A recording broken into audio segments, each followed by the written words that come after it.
And just like that, it's crap. Let's discuss.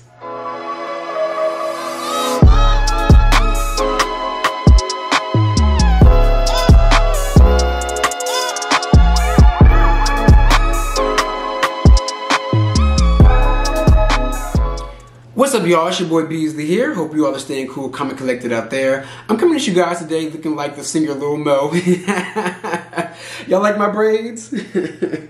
Giving you Lil Mo before the skin bleaching. I'm no superwoman here, but I'm coming at you guys today talking about the Sex and the City reboot, And Just Like That. Now, y'all, I don't know why they decided to title it And Just Like That, but you know, it's become kind of like catchy in my opinion, because I say that in my everyday life.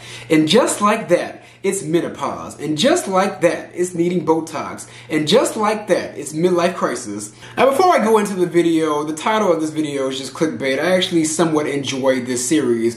It generated mixed reviews with a lot of newcomers and day one fans alike. Some people loved it, some people hated it, and some people are in the middle of it just being okay. And I want to ask you guys, what did you guys think of the overall reboot? In my opinion, it was cool. Now, in the grand scheme of things, in terms of reboots goes, because we're in a reboot age, reboot culture, this is one of the better reboots in my humble opinion. Now, I am all reboot out. I'm going to talk about that a little bit later, but I will say for the most part it was a decent showing. Now I want to start off with the first thing that divided fans about the series, and that is the death of the character Big, Carrie's husband, Mr. Big. Now we wanted to see a peek into Carrie and Mr. Big's married life. You know, you could say we kind of got that a little bit in the tragic ass Sex and the City 2 movie, but that was only like a little blimp and like a little peek into their marriage, like a tiny peek. We wanted to see a whole entire show about how them two are cohabitating basically, but you know, I'm gonna insert here, spoiler alert, spoiler alert, spoiler alert. I already spoiled it, but spoiler alert. The character Big passes away in a Peloton ad basically, like he was riding a Peloton bike and had a heart attack and died in the shower. It was sad to see. We were mad at Carrie for not calling the police, but she was in shock, and Mr. Big went ahead and just went onto the wayside. But if you guys don't know, the actor that played Mr. Big, I think his name is Chris Noth, I can't say the word, but he is allegedly facing backlash for SAing a few girls back in the day, and I think they're all about to take him to court, and that's probably the reason why they went ahead and killed his character off the show. And then that brings me to each of the girls' storylines. Starting off with Charlotte. Charlotte is, her main storyline is kind of like navigating having her first black friend. And the character, I forgot the character's name, but it's played by the beautiful Nicole Ari Parker. And on top of that, she is trying to navigate having like a child that describes themselves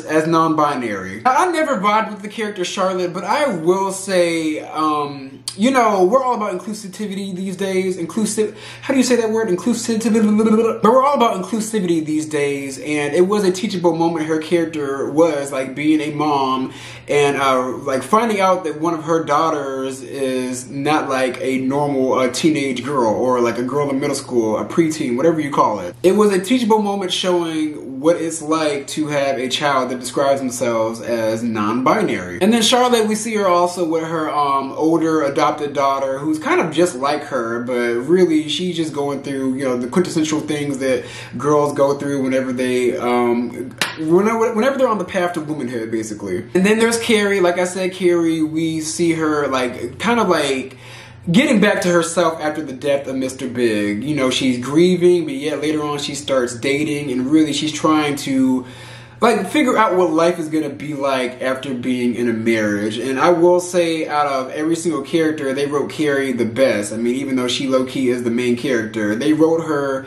the best because it was relatable, especially to anybody that is going through the death of anybody that's a widow, basically. Like, they can 100% relate to Carrie Bradshaw, because for the most part, throughout the whole entire original series, Carrie Bradshaw's whole life was unrelatable and very unrealistic. And then we're on to Miranda, which you guys may be surprised, but Miranda is actually my favorite character. Like, you probably would think Samantha is, and I like Samantha. We're going to talk about her in a second, but Miranda Miranda is my favorite character because throughout the whole entire series, she was probably the most, she always showed the most growth, and she was always the most progressive character. Like, she was always like open to new things, even though she comes off as a like a very like buttoned up lawyer. Like, she's open to exploring new things, and throughout the series, her and Samantha were the only people to date outside of their race too. But speaking about being open to certain things, Miranda realized deep down inside she is a lesbian, basically. Now, she ends up with this character by the name of Shay, who is you know, she looks like a stud lesbian, but she is non-binary as well.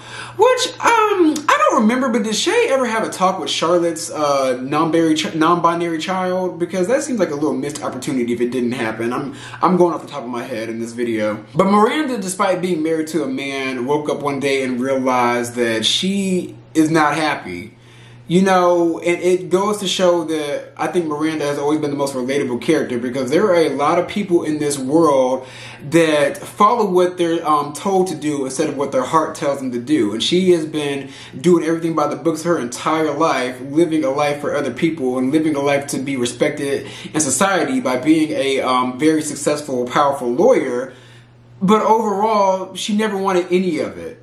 None of it. She was never living for herself at all. And she realized when she ended up getting fingered in Carrie's kitchen by the character Shay, that finger like literally tapped a button, and then bam, she was alive again. Like, with a little flick of a bean, Miranda found her self-esteem, and she fell so head over heels for the character Shay, she went ahead and just risked it all and decided to go ahead and divorce Steve. I mean, they didn't really even divorce, but Steve said in the series he ain't going nowhere. But I will say, if this show gets a second season, it's going to be very interesting to see where it goes, especially because Miranda was borderline coming off a little crazy, like Crazy in Love, no Beyonce. And that brings me to the absence of Samantha. You guys, Samantha, we only saw her through the phone. She was a text message bubble. That's what she was.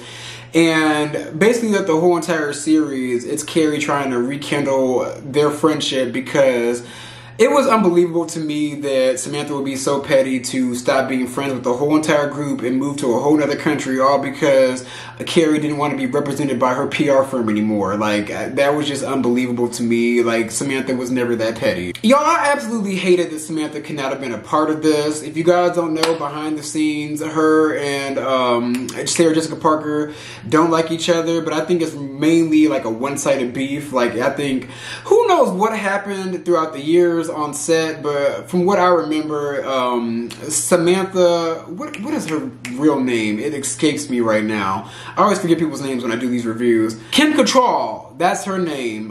Throughout the years of filming that show, she didn't get along with the other girls. Like, the other girls, they would get a house together, and Kim Cattrall would be out alone by herself, probably by choice, who knows. But for the most part, even though everybody has great chemistry, it just shows how talented these actors are. Kim Cattrall didn't get along with any one of them. And who's to say why or what started the beef, but one thing I know is if this show gets another season, y'all need to do what needs to be done to get Samantha on this show, Kim Cattrall back on this show. Like, if y'all have to roll up the Brinks truck and get her on this show, then so be it, because we can't do another season with Samantha being on a phone. And since the character Samantha was gone, her presence was mainly like a rotating chair. Like, you know how these talk shows have a rotating chair because some of the hosts can't show up to work? That's what Samantha's chair was. But in the rotating chair of minority friends, we had Lisa Todd Rexley, played by Nicole Ari Parker. We had Seema Patel, who was Carrie's real estate agent turned friend, played by Sarita Chowdhury. And then we also had Dr. Nia Wallace, who was Miranda's minority friend, played by Karen Pittman. Now, y'all, in the beginning, you know, I was against this because I'm just like, okay, it just seemed a little forced with, you know, the different races of friends, because in the original series, it was just nothing but white women. There was barely any people of color on the show unless they were part of Samantha's storyline or Miranda's storyline. But for the most part, Seema Patel, the real estate agent, and Dr. Nia Wallace, Miranda's professor, they were pretty well-rounded in my opinion. Like, they had some depth to them. The only disappointing one was Lisa Todd Rexley, because she was just...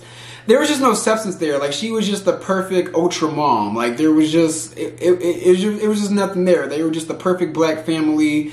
That's it. And that brings me back to the introduction of the non-binary characters. Now, I want to ask you guys this. Was the inclusion of minorities and non-binary people, was that forced to you guys or was it necessary? I think I'm like 50-50 on it because I feel like they were trying to right the wrongs of all the years of this show being centered around nothing but white people, but at the same time, we need that inclusivity because we're in 2022 and, you know, every show is trying to cover their bases. So, okay, it's like, let's bring on the black person, then the Indian person, and the lesbian, and the trans person, and the non-binary person. Let's bring in the girls. Come on, everybody gets a turn. Bring them on in.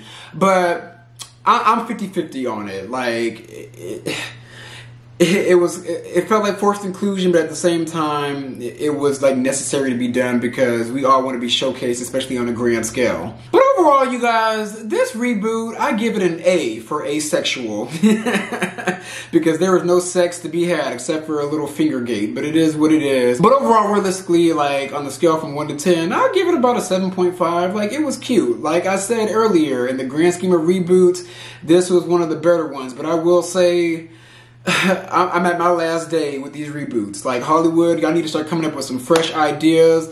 Give these little guys a chance to actually have original thoughts and like original like plot points and creativity. Like, give the little guy a chance in Hollywood to come up with something original and authentic because how many reboots are we going to continue to do?